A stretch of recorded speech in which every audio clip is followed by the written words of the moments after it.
I never believed in fate until the night Marcus Chen knocked on my door at 11:30 p.m., soaking wet from the October rain, clutching a laptop bag like it was the only thing keeping him tethered to earth.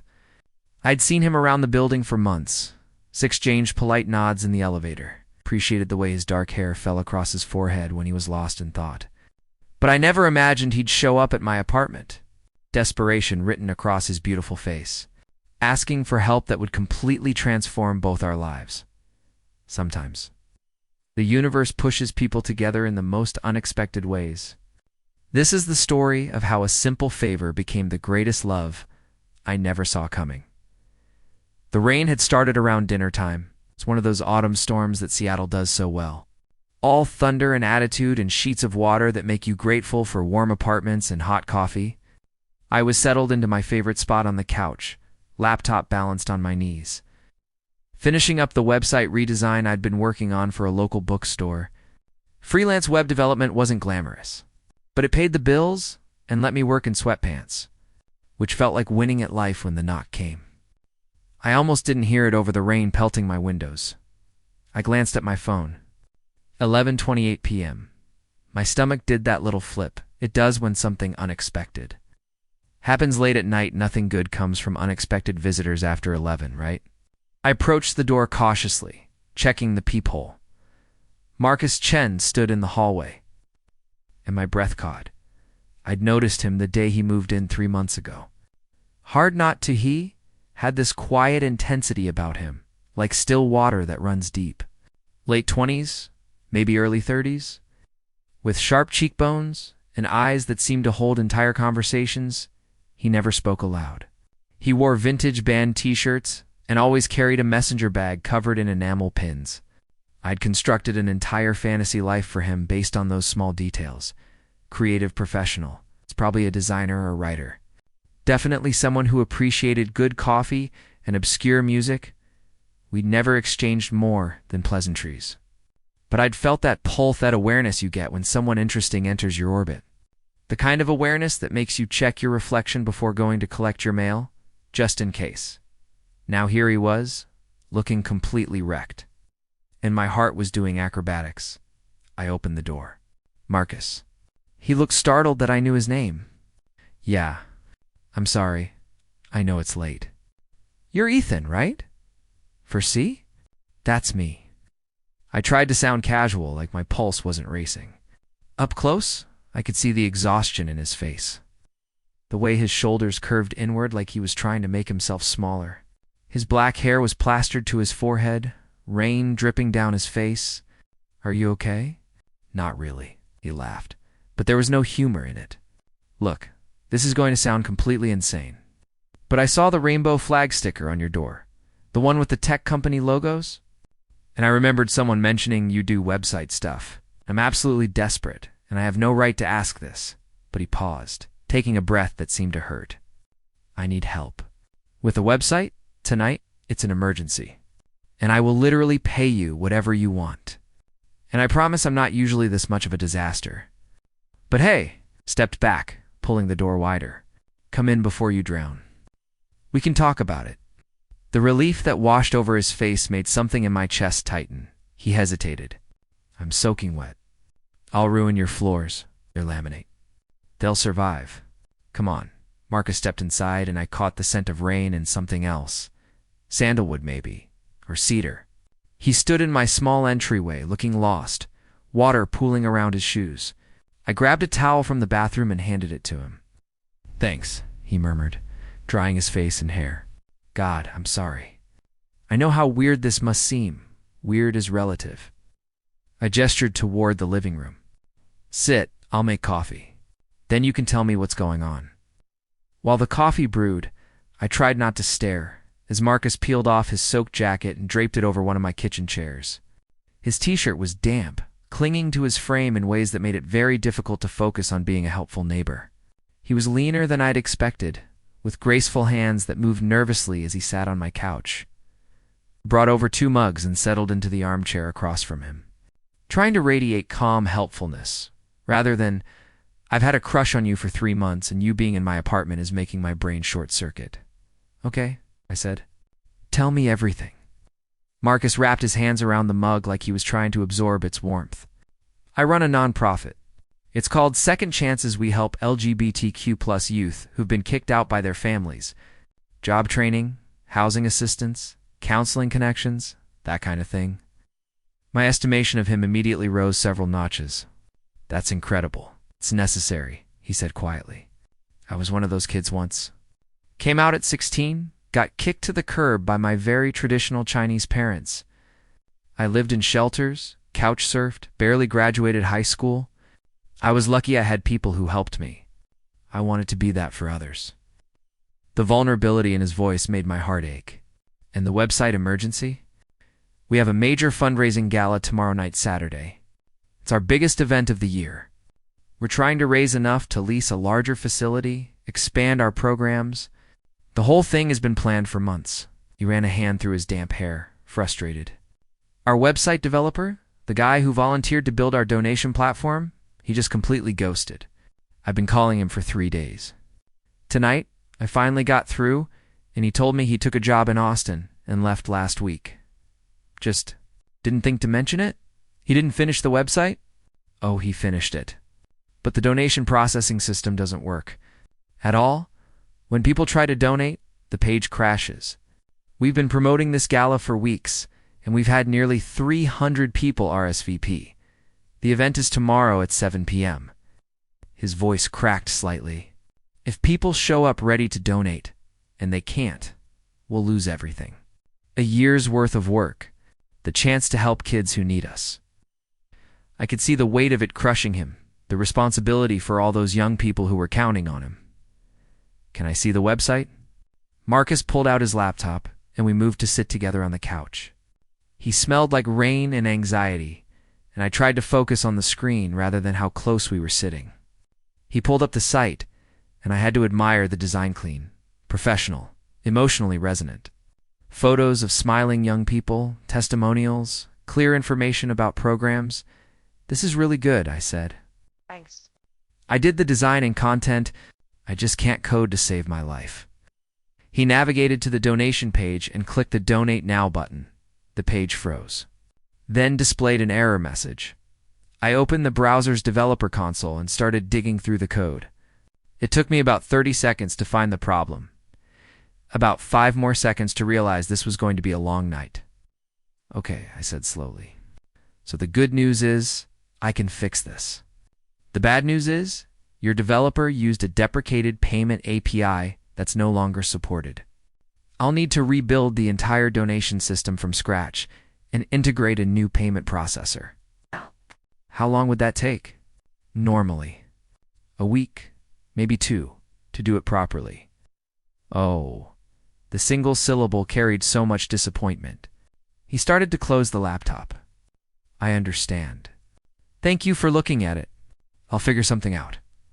Maybe we can just have people write checks tomorrow. Go old school, I said normally. And I put my hand over his to stop him from closing the laptop. The contact sent electricity up my arm. But if I work through the night, I can probably have it functional by tomorrow afternoon. It won't be pretty on the back end, but it'll work. He stared at me. You'd do that? Yeah, I would. And I meant it. The mission mattered. But if I'm being honest, this is a story about truth, so I will beat wasn't just about the cause. It was about the hope lighting up his eyes. It was about wanting to be the person who could solve his problem, ease his burden, make him smile. I can't ask you to stay up all night. You're not asking. I'm offering. I smiled at him. Besides, I'm a freelancer. I keep vampire hours anyway. This is when I do my best work. I'll pay you. Whatever your rate is, we'll work something out later. Right now, let's save some kids. I stood up, heading to my home office. Make yourself comfortable. This is going to take a while. There's more coffee in the kitchen, food in the fridge if you're hungry. Do you need to go home and get anything? Marcus shook his head, something soft and wondering in his expression. No, I'm good here. Those words, I'm good here, felt heavier than they should have. Like they meant more than just the physical space. I sat up at my desk with my monitors while Marcus claimed the corner of my couch. His laptop opened to what looked like event planning documents. We fell into a comfortable rhythm-y typing and troubleshooting. occasionally muttering at the screen when I encountered particularly stubborn code. Him working on last-minute gala details, making phone calls in quiet tones to vendors and volunteers. Around 1 a.m., he appeared at my office door with fresh coffee and a plate of toast with peanut butter. Thought you might need fuel? You're a lifesaver. I accepted the offering gratefully. Our fingers brushed, and I saw him notice the contact, saw something flicker in his eyes before he looked away. "How's it going?" he asked. "Making progress?" "I've got the new payment API integrated. Now I'm building the donation form and testing the transaction flow." I took a bite of toast. "How about you? Ready for tomorrow?" "As ready as I can be." He leaned against the door frame, and in the soft light from my desk lamp, he looked younger, more vulnerable. "Can I ask you something?" "Sure. Why are you really doing this?" "You don't know me?" "This isn't your problem," considered the question, the real answer tangling with the safe answer. "Because what you're doing matters. Because those kids deserve someone fighting for them. Because I hesitated, then decided to risk honesty. Because when someone shows up at your door, asking for help, you help them. That's just being human." Marcus was quiet for a moment. "You're a good person, Ethan. I'm really not. I'm just a guy who knows how to code and happened to be available." I smiled at him. "Go back to your planning. I've got this." He didn't move. "I was terrified to knock on your door tonight." "Why?" "Because I've wanted an excuse to talk to you for months." The confession hung in the air between us, vulnerable and electric. Every time I saw you in the elevator or the lobby, I'd think of things I could say, then chicken out. I told myself you were probably straight, or taken, or wouldn't be interested in the weird, stressed, non-profit guy. Then tonight, when everything fell apart, I thought maybe this is the universe giving me a reason. And that scared me even more than the fundraiser crisis. My heart was pounding so hard, I was sure he could hear it. For what it's worth, I've been doing the same thing. The noticing. The thinking of excuses to talk to you. His eyes widened slightly. "Really? Really? I once took the stairs down 6 flights, just so I could coincidentally run into you in the lobby. Except you weren't there, so I just looked like an idiot choosing stairs for no reason." You laughed a real laugh this time. Warm and genuine. "That's actually kind of adorable. It's actually kind of pathetic." "No." He stepped closer, and the air between us seemed to thicken. "It's sweet. You're sweet." We stood there, the moment stretching, both of us teetering on the edge of something. Then Marcus seemed to remember himself, stepping back. "I should let you work." "Sorry for the distraction." "You're not a distraction," I said, meaning it more than I probably should have. He smiled, soft and a little sad, and returned to the living room. I tried to focus on the code, but my mind kept drifting to the man on my couch, to the way he'd looked at me, to the confession that he'd noticed me too, that those elevator encounters had meant something to both of us. The night wore on. Around 3 a.m., I checked on Marcus and found him asleep on the couch, his laptop still open on his chest, his face peaceful in a way it hadn't been when he was awake. I carefully removed the laptop, set it on the coffee table, and draped a throw blanket over him. I let myself look at him for a moment, really look, without the pretense of casual observation. The curve of his cheekbone, the gentle sweep of his eyelashes, the slight part of his lips as he breathed. He was beautiful in the way autumn leaves are beautiful, delicate and strong at once, touched with something bittersweet. I returned to my desk with renewed determination. This website was going to work. I'd make sure of it by 5:30 a.m. As dawn started painting the sky in shades of rose and gold, I ran the final test.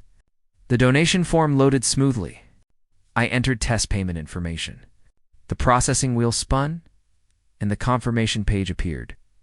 I ran the test 5 more times, trying different browsers, different payment methods. Every time it worked perfectly. "Yes," I whispered, exhausted and triumphant. "Did you do it?" I turned to find Marcus standing in the doorway, blanket wrapped around his shoulders, hair adorably mussed from sleep. "I did it. The donation system is live and functional. His face transformed exhaustion, giving way to pure joy. Ethan, oh my God. You actually... He crossed the room in 3 quick strides and pulled me into a hug. I froze for half a second, then wrapped my arms around him, pulling him close. He was warm and solid, his face pressed against my shoulder, and I could feel the rapid beat of his heart against my chest. "Thank you," he whispered. "Thank you so much. You have no idea what this means." "I think I do," I said softly, my hand coming up to rest against his back.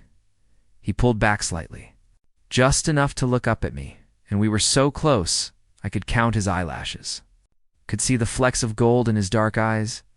The air between us hummed with possibility. He breathed, and then my phone. Alarm went off, the one I'd set to remind myself about a morning meeting I'd completely forgotten. We jumped apart. The spell broken. Marcus laughed shakily. I should go. Let you get some rest. You've been up all night. It's fine. I'm used to it. Still, he gathered his things, suddenly shy again. The gala is tonight at 7. At the Waterfront Community Center. If you wanted to come, you don't have to. You've already done so much, but it would mean a lot to me if you were there. To see what you helped save?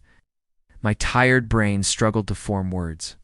I'll be there. A smile could have powered the entire city. Good, that's good. At the door, he hesitated, then leaned in and kissed my cheek, quick and soft, and leaving my skin burning. See you tonight, Ethan. And then he was gone, leaving me standing in my doorway, touching my cheek where his lips had been, wondering if I'd just imagined the whole beautiful, impossible night. I didn't sleep. I collapsed into bed around 6:30 a.m., with every intention of getting at least a few hours of rest before the gala. But my mind wouldn't stop replaying the night. Marcus in my apartment. The way he'd looked at me, the warmth of his body when he'd hugged me, that feather-light kiss on my cheek that somehow felt more intimate than anything I'd experienced in months. By noon, I gave up on sleep and dragged myself to the shower, letting hot water beat against my shoulders while I tried to figure out what the hell I was doing. Was this a date? A thank you appearance? A continuation of whatever had sparked between us in the early morning hours? Or just my exhausted, hopeful heart reading too much into simple kindness? I'd never been good at this, the reading of signals, the understanding of intentions. I was the guy who once had a man literally invite me up to see his etchings. Yes, actual etchings. He was an artist, and I spent 20 minutes genuinely discussing his printmaking technique before he kissed, just to shut me up. But this felt different. Marcus felt different. I stood in front of my closet for an embarrassing amount of time, trying to find the balance between I put in effort and I'm not trying too hard. I settled on dark jeans, a deep blue button-down that my sister once said made my eyes look good, and a blazer. Smart, casual, approachable, but intentional. At 6:15, I called a rideshare to the Waterfront Community Center. My stomach was doing gymnastics. I'd grabbed a bouquet of flowers from the corner market, purple tulips, because they felt hopeful without being presumptuous, and immediately second-guessed the decision. Was bringing flowers weird? This wasn't technically a date. But then again, what if it was? The community center was a beautiful old building overlooking Elliott Bay, its large windows reflecting the setting sun. I could see people already gathering inside, well-dressed donors, volunteers in matching t-shirts, catering staff moving with practiced efficiency. I took a deep breath and walked in. The space had been transformed. String lights draped across the ceiling created a canopy of stars. Tables were decorated with rainbow-themed centerpieces. A banner proclaimed second chances, building futures together, along one wall. A photo display showcased the non-profit's work, young faces full of hope. Testimonials from youth who'd found safety and support through Marcus's programs. I was reading one particularly moving story when I heard his voice. Ethan, you came, turned, and my breath caught. Marcus wore a perfectly tailored charcoal suit with a crisp white shirt. No tie, the top button undone in a way that was somehow both elegant and slightly undone. His hair was styled, his exhaustion hidden behind what must have been expert concealer and sheer force of will. He looked absolutely stunning. Hi, I managed intelligently. You look wow. Smiled, and I saw the tiredness around his eyes, but also something warm and pleased. "You clean up pretty well yourself. Did you bring flowers?" I thrust the bouquet toward him awkwardly. "Yeah, I thought for the event. For you, for your success. I don't know, it seemed like a good idea at the store, but now I'm realizing it's probably weird. And you've got a million things to handle tonight." So he took the flowers, cradling them gently. "They're perfect. Purple tulips do? You know what they mean in flower language? Royalty, elegance, new beginnings." His eyes met mine, and something unspoken passed between us. "I love them."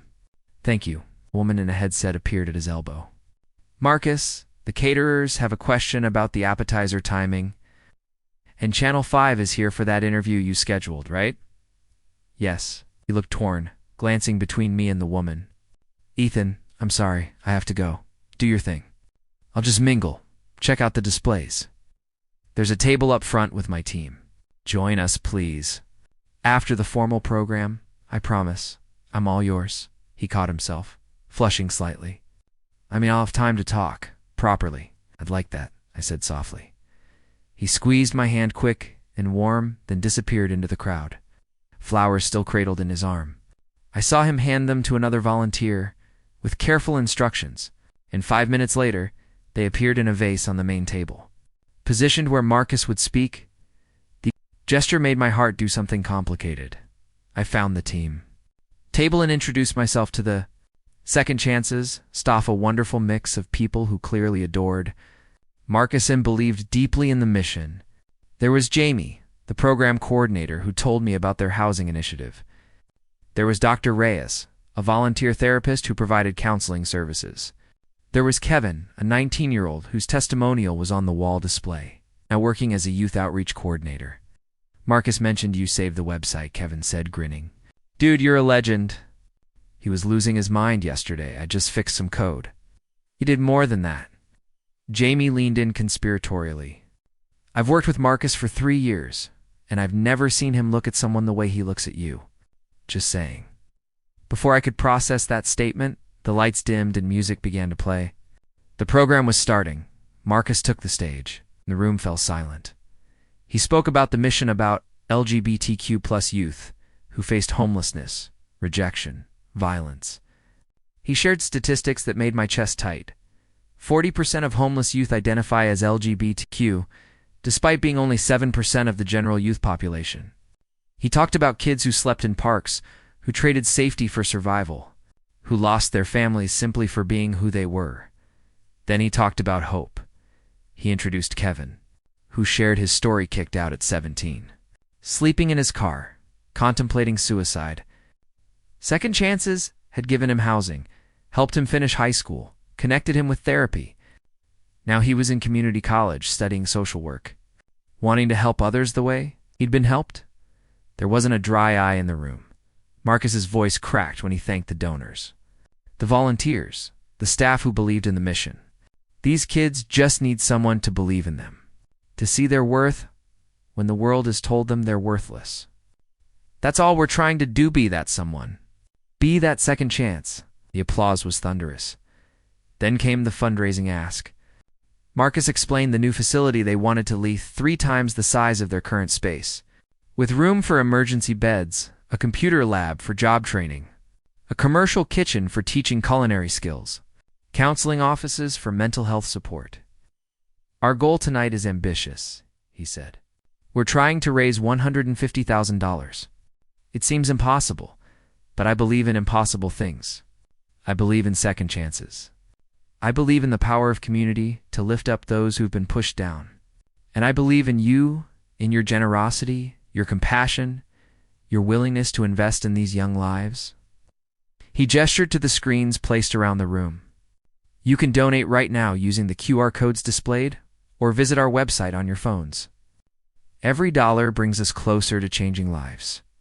I watched as people pulled out their phones, watched as the donation tracker on the screen began to climb. 10,000, 20,000, 40,000. Marcus caught my eye across the room and mouthed, "Thank you." By the time dinner was served, they'd raised $98,000. I sat with Marcus's team, listening to their stories, their passion for the work.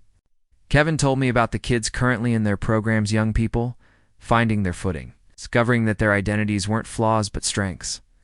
Marcus gets it, Kevin said quietly, because he lived it. He knows what it's like to have your family choose their beliefs over you. To feel disposable? He makes sure no kid in our program ever feels that way. I looked across the room to where Marcus was talking with donors. Gracious and professional despite the exhaustion I knew he must be feeling. My chest ached with admiration, with something deeper I wasn't ready to name. Dinner ended. The band started playing.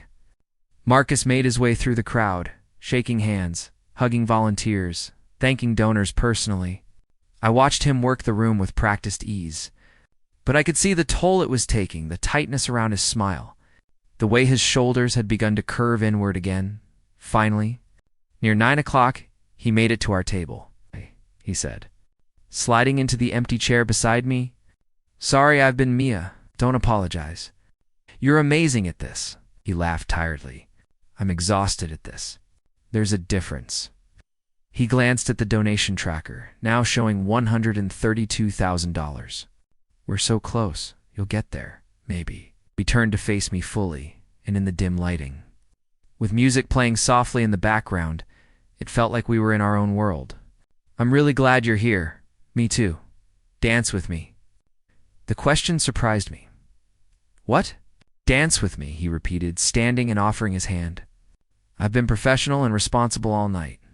I want 5 minutes of something just for me. Just for us. I took his hand, letting him lead me to the small dance floor where a few other couples swayed to the jazz band's rendition of a classic ballad. He placed one hand on my waist, kept the other clasped in mine, and we began to move. I wasn't a great dancer. But with Marcus leading, it didn't matter. We found a rhythm, our bodies fitting together naturally. He rested his head briefly against my shoulder, and I felt him exhale long and relieved, like he'd been holding his breath for hours. This morning feels like a lifetime ago, he murmured. You've accomplished a lot in one day. We've accomplished a lot. He pulled back to look at me. I meant what I said. None of this would be happening without you. The website, the donations coming in right now, that's all you. That's your vision, your work. I just fixed some code. You did more than that, Ethan. His eyes searched mine, vulnerable and open. You believed in me.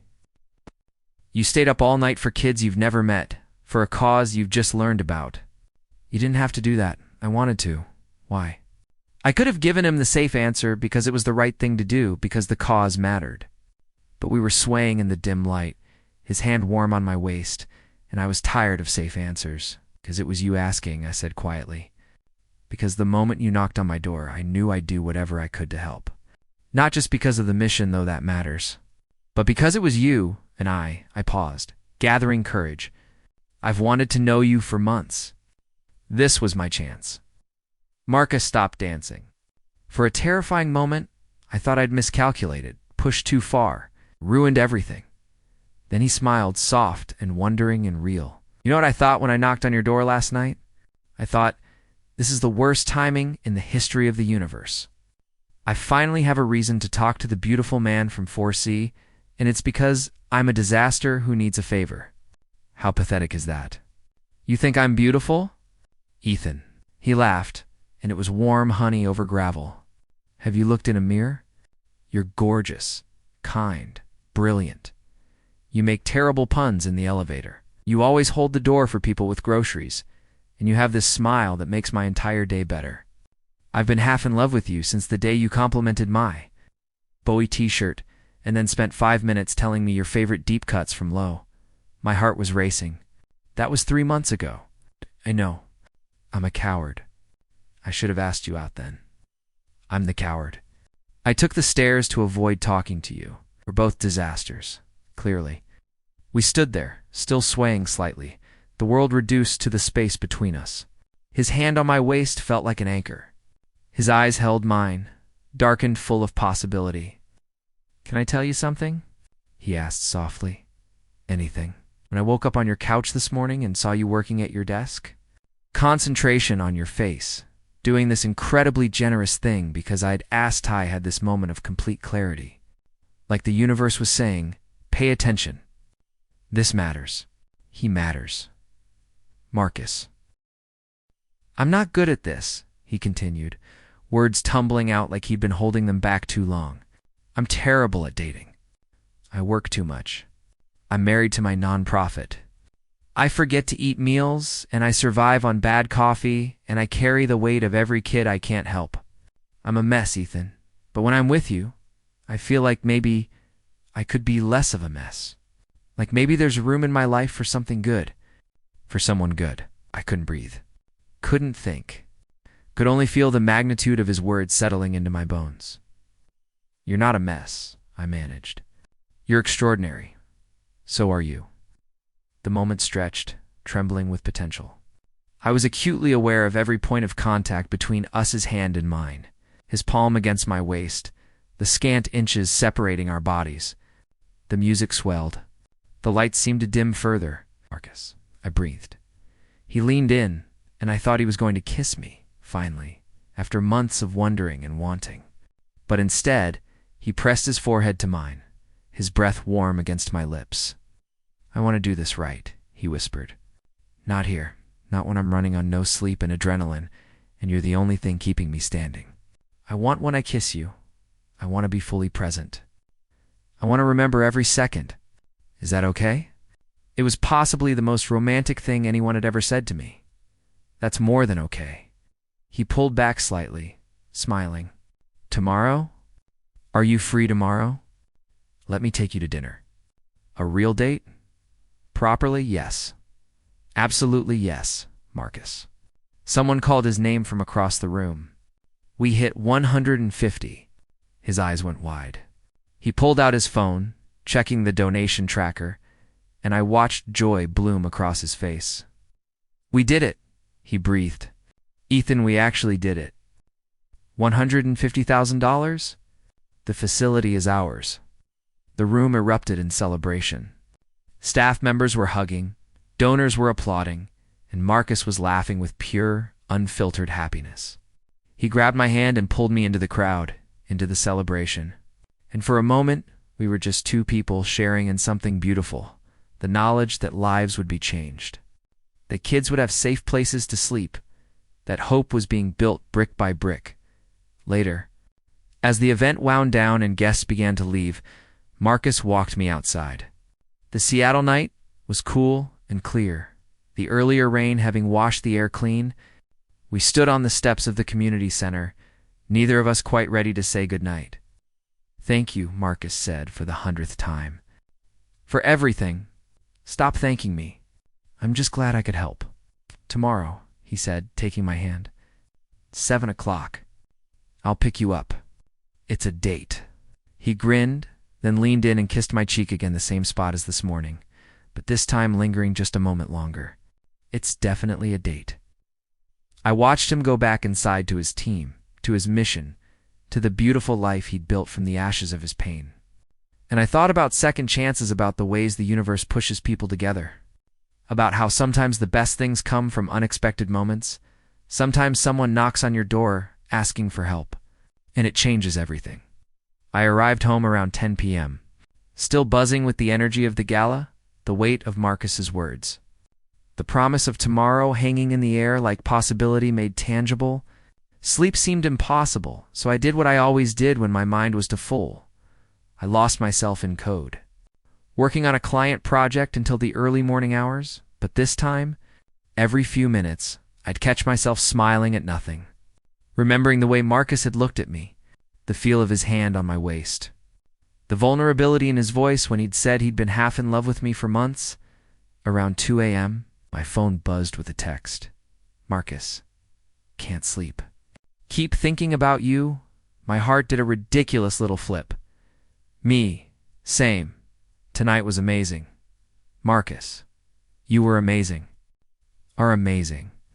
I'm not good at words when I'm this tired and happy. Me, you're doing fine. Get some rest. Big date tomorrow, Marcus. Best motivation ever. Sweet dreams, Ethan. I fell asleep with my phone in my continue. 3:24 a.m. hand. That text thread open, smiling like an idiot. The next day passed in a blur of nervous energy. I tried to work but couldn't focus. I reorganized my closet. I cleaned my apartment even though it was already clean. I called my sister, who laughed at my spiral of anxiety and told me to breathe and be myself. "He already likes you," she reminded me. "He literally told you he's been half in love with you for months. You've already won. Just show up and be present," sound advice. Easier said than done, when your brain kept catastrophizing every possible outcome. At 6:30 p.m., I was ready. Dark jeans, a soft gray sweater, the good cologne I saved for special occasions. I checked my reflection approximately 17 times, wondering if I was underdressed or overdressed, or just generally a mess. At exactly 7 o'clock, there was a knock on my door. I opened it to find Marcus standing there with a bouquet of sunflowers, bright and cheerful and somehow perfectly right. "Hi," he said. And he looked nervous too, which was oddly comforting. He wore dark jeans and a navy blue Henley that made his eyes seem impossibly deep. His hair slightly tousled in a way that suggested he'd been running his hands through it. "These are for you. I know you brought me flowers yesterday, and I thought reciprocity is good, right? Or is that weird? I've been second-guessing this for the last hour." "They're perfect," I said, accepting them. "Come in while I put them in water?" He stepped inside, and it felt different than Friday night. Less desperate urgency, more intentional intimacy. I found a vase and arranged the sunflowers. Hyper-aware of him watching me. "You look great," he said softly. "So do you." We stood there for a moment, both smiling like fools before Marcus cleared his throat. "So, I made reservations at this Italian place in Capitol Hill. It's small, family-owned, incredible food. But if you're not in the mood for Italian, we can go anywhere. I'm flexible. Italian sounds perfect." The restaurant was a hidden gem, the kind of place locals guard jealously. With checkered tablecloths and candles and wine bottles and the smell of garlic and basil filling the air, the owner greeted Marcus by name, which made me suspect he was a regular, and led us to a quiet corner booth. "I hope this is okay," Marcus said as we settled in. "I wanted somewhere we could actually talk, you know? Not some loud, trendy place where you can't hear yourself think. It's great, really." We ordered Wina, rich Chianti, that the owner insisted we try, and fell into easy conversation. Without the crisis pressure or gala chaos, we could just be. Learn each other. I discovered that Marcus was an incredible listener, asking thoughtful questions about my work, my family, my path to Seattle. He seemed genuinely interested in my stories about growing up in the Midwest, about coming out in college, about the winding road that led to freelance web development. "I always envied people who knew what they wanted to do," I admitted. "You found your calling, me. I just sort of stumbled into this because I was good at it and it paid the bills, but do you enjoy it? Sometimes, when I'm solving a particularly tricky problem or building something elegant, there's this flow state that feels good. But it's not passion, you know. It's just what I do." "Maybe passion is overrated," Marcus said thoughtfully. "Maybe being good at something and finding meaning in how you apply it is enough. Is that how you see your work?" "Sometimes. Don't get me wrong, I'm passionate about the mission. But the day-to-day grind, the grant applications, the budget meetings, the constant fundraising treadmill, that's not passionate. That's stubborn determination to not let these kids down." He smiled ruefully. "Not very romantic, but it's honest." I loved his honesty. Loved that he didn't try to present a polished version of himself, but instead offered the complex, contradictory truth. Our food arrived perfect. Plates of pasta that tasted like someone's Italian grandmother had poured love into every bite. We shared dishes, talked about everything and nothing. Laughed over stories of bad dates and embarrassing moments and the general chaos of being human. "Okay, worst date ever," Marcus challenged. "Go," I groaned. "Do I have to?" "Absolutely." I shared mine. "Fair is fair. It's fine. 3 years ago, I went out with this guy I met on an app. He seemed great. Interesting profile. Good conversation. We met for coffee, and within 5 minutes, he started telling me about his ex-boyfriend. In detail. Their entire relationship timeline, the breakup, his feelings about it, his theories about where it went wrong. For 2 hours, Marcus winced. Ouch. It gets worse. At the end, he asked if I'd be interested in helping him win his ex back. Apparently, I reminded him of the ex-similar vibe or something, and he thought I could give him insight into how his ex thinks. Oh my God. I paid for my coffee and left. Deleted the app that night. I shook my head at the memory. What about you? Your worst date story? He considered. There was this guy who spent the entire dinner on his phone, like not even trying to hide it. Just scrolling through Instagram, responding to texts, occasionally making vague noises of agreement when I talked. Finally, I asked if he needed to be somewhere else, and he looked genuinely confused. Said he was multitasking, and thought I'd appreciate his efficiency. Please tell me you left. Immediately. But not before telling him that human connection isn't something you multitask. He smiled. My friends said I was too harsh. I maintain I was exactly harsh enough. I think you were perfect. His eyes met mine, warm and soft. For the record, this is the exact opposite of those experiences. This is, he paused, searching for words. This is everything I hoped it would be. Me too. We lingered over dessert, sharing a tiramisu that was possibly the best thing I'd ever tasted, and talked about dreams. Marcus told me about his vision for second chances, expanding to other cities, creating a national network of support for LGBTQ+ youth, building something that would outlast him. I think about legacy a lot, he admitted. Not in a morbid way, but in a what will I leave behind way. I want to create something that continues helping kids long after I'm gone. Something that matters. You already have, I said quietly.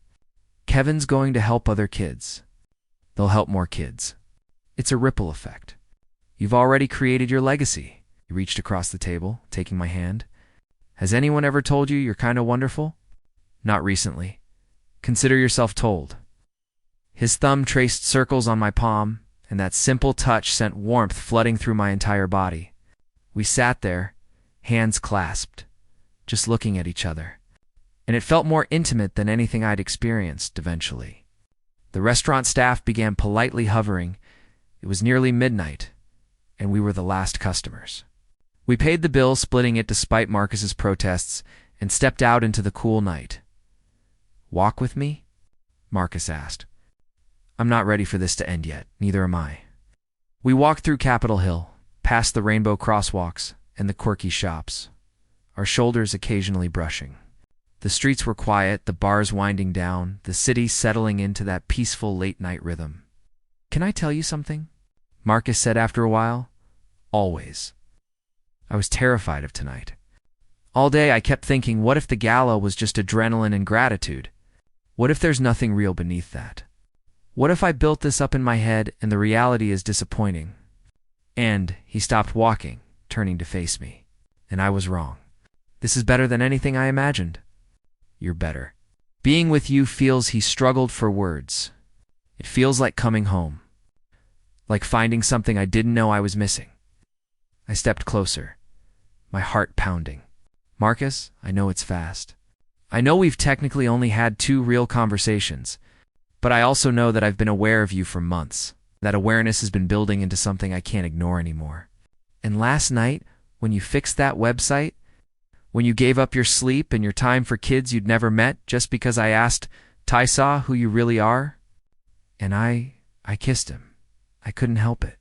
Couldn't wait another second. I closed the distance between us and pressed my lips to his, cutting off his beautiful, rambling confession with action instead of words. For a moment, he froze. Then he melted into the kiss, his arms coming up to wrap around my neck, pulling me closer. His lips were soft and warm, tasting faintly of wine and tiramisu. And kissing him felt like every romantic cliché I'd ever rolled my eyes at: fireworks and electricity and the world falling away until there was only this. Only us. Only the perfect rightness of finally touching him the way I'd wanted to for so long, when we broke apart, both breathless. Marcus was smiling. I was going to say, I think I'm falling for you, he finished. But I think you got the message. Just to be clear, I'm falling too. Have been, probably since that day you wore the Bowie shirt. He laughed, pressing his forehead to mine. We're ridiculous. Completely. Kiss me again. I did. And again. And again. Until we were both grinning too much to continue. Standing on a quiet Capitol Hill street at midnight, wrapped in each other's arms like teenagers who'd just discovered the concept of romance. Come back to my place? I asked softly. Just to talk more. I'm not ready for this to end either. I'd love that.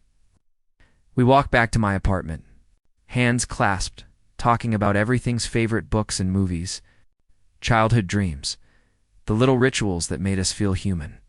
Marcus told me about teaching himself to cook after leaving home, about the comfort he found in following recipes when the rest of his life felt chaotic.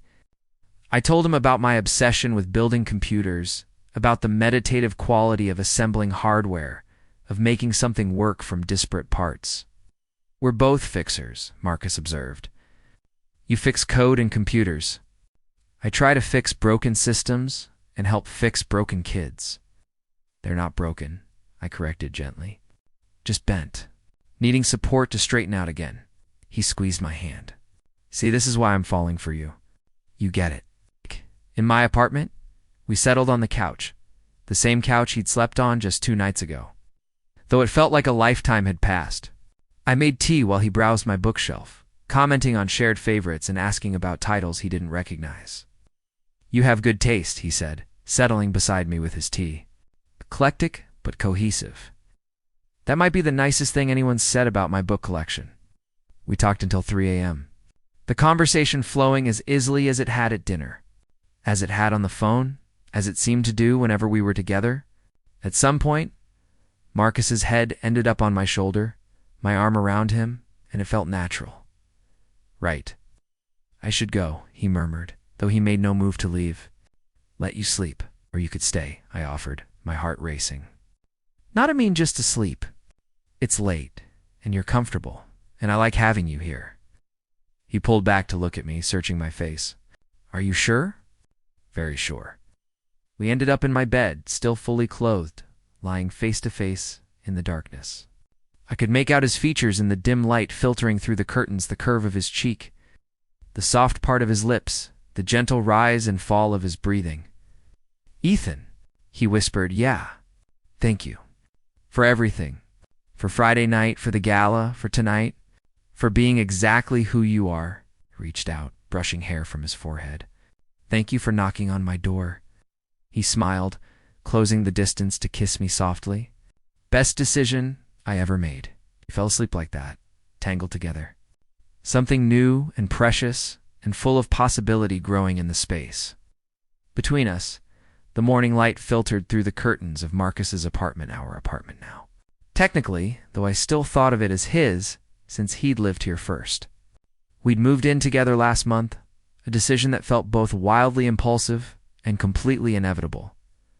I woke to find Marcus already up, standing at the window with his coffee, looking out at the Seattle skyline. I padded over, wrapping my arms around him from behind. Morning, I murmured against his shoulder. Morning, love. He leaned back into my embrace. I was just thinking, dangerous activity before coffee. He laughed. About that night. When I knocked on your door, best night of my life? Mine too. He turned in my arms, his eyes soft. I was so scared. Not just about the website, but about approaching you.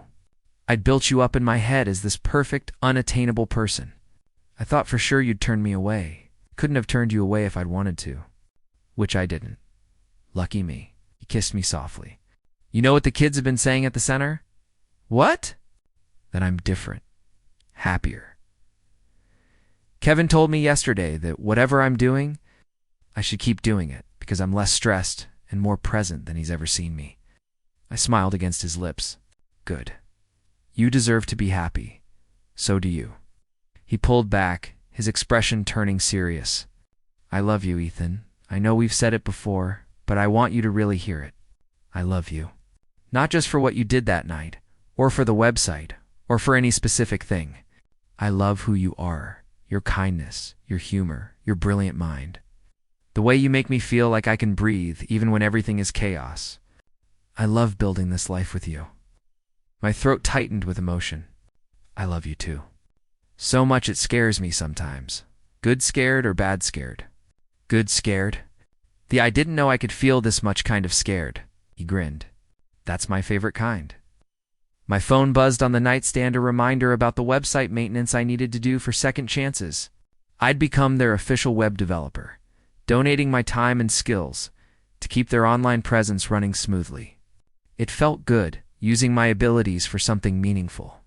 Being part of Marcus's mission, speaking of the website, I said, I've been thinking about that system for tracking youth outcomes you mentioned. I could build something custom that integrates with your existing database. Marcus's eyes lit up. Really? That would be incredible. The spreadsheet system we're using now is a nightmare. Just consider it done. It'll be my contribution to the new facility. The new facility was open, now bright and welcoming, with space for twice as many kids as before. I'd been there for the ribbon cutting, watching Marcus's face as he showed donors and community members around, seeing his dream made tangible. The pride I felt in that moment in him, in what we'd accomplished together, was almost overwhelming. You know, Marcus said thoughtfully, I've been thinking about that night too. About fate, about timing, about how easily it could have gone differently. If that developer hadn't ghosted, if I'd chickened out and not knocked, if you'd been asleep or out or not willing to help a stranger, but none of those things happened. No, instead everything aligned perfectly. The universe pushed us together. He cupped my face in his hands. I don't usually believe in meant to be, but with you? I'm starting to think maybe some things are just destined. Destiny, fate, or just really good timing doesn't matter. What matters is we found each other and we're not letting go. Never. Wrapped in each other and the morning light. Two people who'd been circling each other for months until crisis and courage brought us together. I thought about all the small moments that had led to this, the elevator encounters. The Bowie conversation, the stairs I'd taken to try to see him, the rainbow flag on my door that had given him the courage to knock. Sometimes love isn't a lightning bolt. Sometimes it's a slow build of awareness, of attraction, of possibility. And then sometimes someone knocks on your door at 11:30 at night. It's desperate and vulnerable, and everything changes. Second chances aren't just for the kids Marcus helped. Therefore, all of you as second chances at connection, at love, at building something beautiful from unexpected moments. What do you want to do today? Marcus asked. This. Exactly this. You, me, coffee, our life. He smiled, that soft, private smile he reserved just for me. Perfect answer. And it was. It really was. The Second Chances annual gala had become one of my favorite nights of the year. This time, I wasn't a nervous guest with flowers and hope. I was Marcus's partner, sitting at the head table, watching him work the room with practiced ease, while knowing that at the end of the night, we'd go home together. The donation tracker climbed steadily throughout the evening. This year's goal was even more ambitious funding for a second location across town, expanding their reach to serve more youth. When Marcus took the stage for his speech, he caught my eye and smiled. Last year, he began, this event almost didn't happen. Our website crashed, our donation system failed, and I was about ready to have a breakdown. Laughter rippled through the crowd. But sometimes the universe puts the right person in your path at exactly the right moment. A neighbor who happened to have the skills I needed, who gave up his sleep to help kids he'd never met, who believed in this mission enough to make it work. He gestured toward me. Ethan Harper, my partner in life and in this work, thank you. For that night and for every day since. The audience applauded, and I felt my face heat with a blush. Marcus continued his speech, talking about the year's achievements, the lives changed, the hope restored. When he finished, the room erupted in applause. Later, during the dancing portion of the evening, he pulled me onto the floor. You didn't have to call me out like that, I said, though I was smiling. I absolutely did. You're part of this story. You're part of everything good in my life. We swayed to the music, and I thought about how different this night was from last year. How much had changed. How much we'd built together. Hey, Ethan. Yeah. Thank you for answering your door that night." I pulled him closer, pressing a kiss to his temple. "Thank you for knocking." And as we danced, surrounded by people who believed in second chances, who knew that love and community could heal even the deepest wounds, I realized that sometimes the best stories start with a simple act of courage, a knock on a door, a willingness to help, an openness to the unexpected. Sometimes someone comes to you for help, and what happens next doesn't just surprise you, it transforms you, it saves you. It becomes the beginning of your greatest love story.